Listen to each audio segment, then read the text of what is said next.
we went and started that little spark and then just went up in flames. I mean, we just tore it up.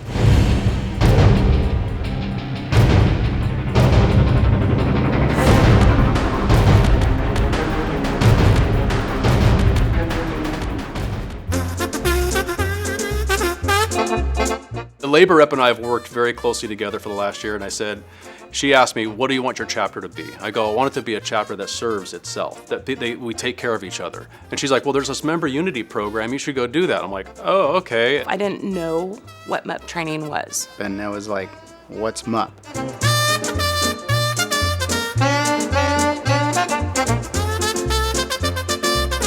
So I started asking my cohorts, hey, would you guys do this with me and just see what happens? And I said, sure, it sounds interesting, let's do it. I was nominated the MUP coordinator because I went to the restroom and nobody else was there.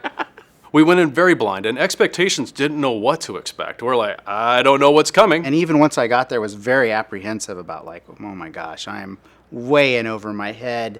And then all these people started coming in, and it was like, wow, this is like a really big, huge deal. You know, once they're welcoming you and telling you what it's all going to be about, you started to kind of relax and get into it. It was almost overwhelming, all the information that was coming in. You hear a speaker come in, and then they'd turn around and give you this assignment, and then they would tell you, you got 10 minutes. And I just sort of thought, what? So it was just like really fast paced. I think that's where you really see the teamwork. You know, you just kind of get together and say, okay, you know, what do we got here? Throw out all your ideas, sift through them, and let's get something on paper. So what MUP did was like, here are the things that CSEA really thinks is important, and here's why it's important. And I'm like, okay. Even just coming up with our motto. We were sitting there just throwing all these different ideas out, and Keith goes, no, unity. One member at a time. I learned what our deficits were on another scale. I'm like, wow, this is stuff that we could work on. This is stuff we can do.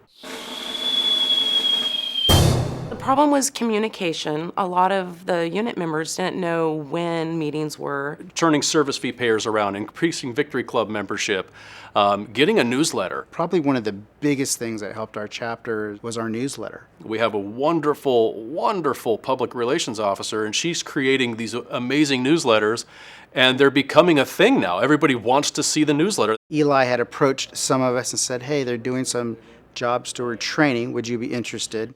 We start off, we had one steward, went from 1 to 8, and probably by the end of next year, we'll be at about 12. We get together, we have steward meetings once a month, you know, to help kind of brief each other on different things that are going on. We quickly identified service fee payers and went out there and started talking to them, and people were just like, oh, they didn't know. Hey, you know, you sign up, you get a free cup, and everybody's wanting one. One of the things that I think is a draw for folks is when you start telling about, you know, member benefits. We asked member benefits from CSEA to come out. We have people getting $400 discounts on plane tickets. That pays for the dues for a year. Free college online. Everyone was like, what? What do you mean? And yeah, they're offering free college. You can get an AA degree. We try to look at departments that were having problems. We're going to celebrate one job title description. This is custodian month, this is bus driver month, this is computer tech month, whatever it is. People wanted to come to see what we were going to come up with next. And we make up goofy awards. So like we have the golden plunger. Like really a golden plunger.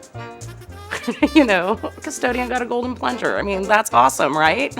We have the silver mouse award for the computer techs, but there's caveats with that. You get the award, but you got to keep it for 1 year. And then you've got to decorate it, change it, and then bring it back next year. You get to pick who wins next year. That means they've got to go meet other people somewhere else in the district to go find somebody to give the award to. There's no criteria for the award. It's just, hey, I want to recognize you for doing good things.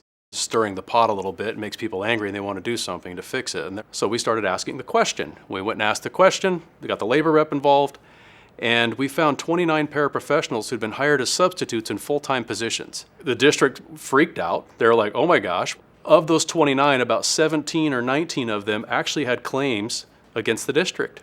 And so we got 17 or 19 people, permanent jobs with back pay, with raises, with vacation, with PERS, with seniority, and sick leave. and the district paid it all. And the district worked with us. They came to us and were like, after we found it, they're like, we're sorry, we're gonna make this right. The communication piece now is, this is what the union could do for you. I wish the members would recognize how powerful they are, and that when they start standing up with their voices and they start becoming unified, that they can accomplish a lot of things, and that they are not to be taken lightly. The overall experience was great. It was very empowering. The MUP training helped me realize that if I want my chapter close, I have to get out there. I have to open up. I have to bring these people in. It's growing, one person at a time. We just lit it up.